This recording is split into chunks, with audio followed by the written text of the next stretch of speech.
이번 사연은 쓰니님이 집을 해가고 남자 쪽에서 혼수를 하는 상황에서 남친 어머니가 예단을 당연히 해와야 한다길래 시원하게 파혼 선언을 했다는 여자분의 사연인데요. 넘치는 욕심은 굴러들어오는 복을 차버리나 보네요. 함께 보시겠습니다. 안녕하세요. 30대가 된 지 얼마 안 된 여자입니다. 얼마 전에 남친과 헤어지게 되었습니다. 결혼 준비가 한창이었는데 남친과 헤어졌으니 파혼을 했다고 해야겠네요. 남친 쪽에서 사람을 당황스럽게 만드는 얘기를 너무나도 당연하다는 듯이 얘기하길래 파혼을 하게 되었습니다. 한번 들어봐 주세요. 저희는 동갑내기 커플이었고 직업은 둘 다 비슷한 대기업 사무직입니다. 회사가 비슷한 업종이라서 대화가 잘 통한 것도 있었어요. 저는 제 명의의 빌라 한 채가 있습니다. 부모님 도움 약간 받았고 제가 모은 돈과 대출 약간 받아 장만한 집이에요. 대출은 거의 다 갚았습니다. 남친과 결혼하면 이 집을 저희 신혼집으로 할 예정이었죠. 그리고 남친은 살림을 해오기로 했었습니다. 남친이 저보다 연봉이 좀 높기는 합니다. 남친이 해오기로 했던 것이 그렇게 많은 것도 아니었어요. 신혼살림을 차릴 때 필요한 것들, 꼭 필요한 가전과 가구들이었고 저희 이모들과 외삼촌들이 해준다는 것들도 있었기 때문에 남친 쪽에서는 그렇게 많이 해오는 것은 아니었습니다. 일단은 그렇게 하고 살면서 더 필요한 것들이 있으면 그 후에 장만하자고 얘기가 돼 있었어요. 그런데 남친 쪽에서는 처음 결혼시키는 것이라면서 참 여러 가지를 요구하더군요. 예단 예물 등과 남친 아버지 형제들 양복 한 벌씩은 해줘야 한다는데 참 황당했습니다. 예비시댁에 갔을 때 남친 어머니로부터 이 얘기를 들었거든요. 근데 그때는 우리가 어떻게 하고 결혼할지 전부 얘기가 된 상태였습니다. 집을 제가 해가고 남친이 살림을 해오는 건데 이런 얘기를 들으니 저도 할 말을 하게 되었죠. 우리 쪽에서 집을 하는데 어머님이 예단이나 예물 같은 것들을 요구하시면 안 되는 것 아니냐고 말했습니다. 남친 어머니는 사람을 더 황당하게 만드시더라고요. 집은 집이고 나는 시어머니가 될 사람이니 너네한테 받을 것은 받아야겠다 하셨어요.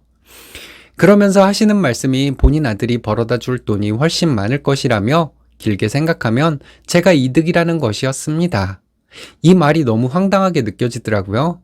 이렇게 비상식적인 말씀을 당연하다는 듯이 하는 사람에게 뭐라 말을 해야 할지도 모르겠어서 말문이 막혀버렸습니다. 억지로 입을 열어 말했습니다. 그럼 제 명의로 된 집은 신혼집으로 하지 않겠다고요? 원래 우리 신혼집으로 할 예정이었던 그 집은 다른 사람에게 세를 주고 제가 혼수를 하겠다고 했어요.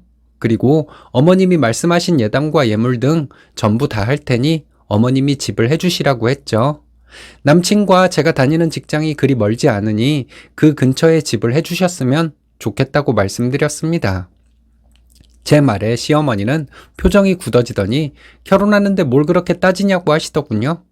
그렇게 손해 안 보려고 하면서 무슨 결혼이냐고 하시더니 지금 머릿속에서 계산이나 하고 있냐는데 이게 말이 되는 건가요? 제가 황당해서 말을 잇지 못하도록 하려고 이러시나 하는 생각마저 들었습니다. 정신 똑바로 차리지 않으면 안 되겠다 싶더라고요.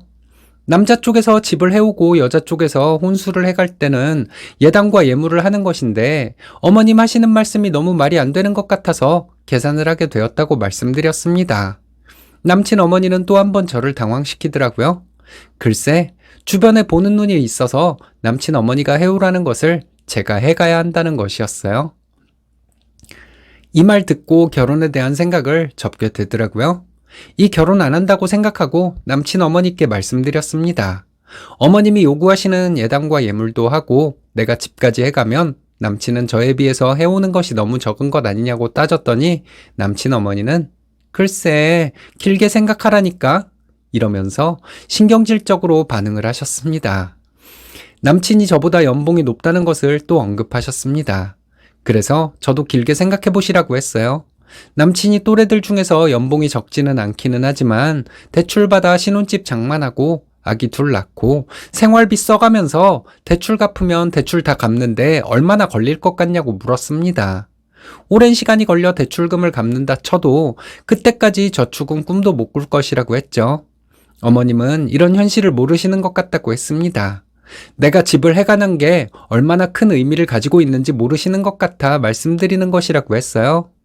제가 느끼기에 어머님은 터무니없는 요구를 하셨고, 어머님은 어머님의 생각이 정당하다고 생각하시면 차라리 우리 둘이 똑같은 돈을 들여서 결혼하겠다고 했습니다. 그리고 계산적이라는 소리를 이왕 들었으니 앞으로 더 철저하게 계산할 것이라고 했죠. 요즘 집값이 한두 푼이 아닌데 내 생각에는 여자 쪽에서 집을 해가면 남자 쪽에서는 고맙게 생각해야 하는 것이고 그 반대라도 마찬가지 아니냐고 했습니다. 남친이 또 한 번 저를 황당하게 만들더라고요. 저에게 이렇게 계산적인 면이 있는지 몰랐다 하더군요. 실망스럽다는데 저도 너무 실망스러웠습니다. 제가 정말 계산적인 건가? 하는 의심까지 들더라고요. 자기가 연봉이 더 높다는 말을 하길래 제가 그랬어요. 집값 오르는 거랑 우리 연봉 차이랑 생각해보면 어떤 게 더 클 것 같냐고 되물었습니다. 혼자 살면서 쓸 거 다 쓰고 하면서 그 집 장만할 수 있을 것 같냐고 말해주었습니다. 남친 어머니 똑똑히 들으라고 남친에게 말했어요. 나 이런 결혼 안 한다고요? 결혼의 계산기를 신나게 두드린 사람들이 오히려 나에게 계산기 두드린다고 원망을 하는데 내가 어떻게 이런 사람들과 가족이 될 수 있겠냐고 했죠. 이런 집안의 남자와 결혼을 하면 평생 우리 부모님 속상할 일만 생길 것 같아서 결혼은 없었던 것으로 해야 할 것 같다고 했습니다. 그날 저녁에 남친이 계속 전화를 하길래 안 받았어요. 계속 전화가 오길래 톡으로 말했습니다. 더 이상 얘기해봤자 돌이킬 수 없는 일이니 그만 연락하라고요. 남친은 계속 자기가 잘못 생각한 것 같다고 하면서 만나자고 하더군요. 만나서 확실하게 정리를 해야겠다 싶어서 남친을 만났습니다. 저도 조금은 미련이 남아있으니 남친을 만났던 것이었는지도 모르겠습니다. 내가 잘못 생각하고 있는 것은 없나 하는 마음으로 남친을 만났지만 남친은 바뀐 것이 아무것도 없더라고요. 같은 얘기만 반복될 뿐이었습니다. 그러다가 남친 하는 말이 아무리 네 생각이 옳다고 생각한다 해도 어른에게 그렇게 정색을 하고 따질 수가 있냐는 것이었어요. 어이가 없더라고요. 저는 남친에게 조용한 말투로 얘기했습니다. 나는 우리가 결혼을 하면 조금이라도 더 안정된 상태에서 결혼 생활을 시작하고 싶었다. 우리 부모님도 같은 말씀을 하셨다. 그런데 집을 해가는 나에게 당연하다는 듯이 예단 얘기를 꺼내는 어머님이 너무 이해가 가지 않았다. 얘기를 해보니 어머님은 신혼집에 대해 고마운 마음은 전혀 없는 것 같았다. 그런 행동은 양심이 없는 행동이다. 거지 근성으로 보인다. 나의 호의를 너가 잘나서 당연하다고 받아들이는 건 정말 심각하게 양심이 없는 것이다. 너희 어머니의 행동을 보면서 저런 사람의 며느리가 되는 것은 소름이 끼칠 정도로 싫었다. 나와 헤어지고 나서 너에게 돈을 바쳐가며 결혼하겠다는 여자를 한번 찾아봐라. 너희 어머니도 계속 나에게 전화를 하는데 이제 우리는 아무런 인연이 없는 사이이니 그만 연락하시라고 전해라. 이렇게 말했습니다. 남친은 이해가 안 가는 말을 참 많이도 했는데 적지는 않겠습니다. 그냥 좋게 넘기고 결혼하면 되는 것 아니냐는 식의 얘기였어요. 어머님이 너무 황당한 말을 하시니 따졌던 것이라고 말을 했지만 남친은 자기 주장만 하길래 파혼하기로 결심한 것이 참 잘한 것이라는 생각만 들었습니다. 4년 동안 연애를 했고 결혼에 대한 생각을 처음으로 한 남자였는데 이렇게 실망만 하고 끝이 날 줄은 정말 몰랐네요.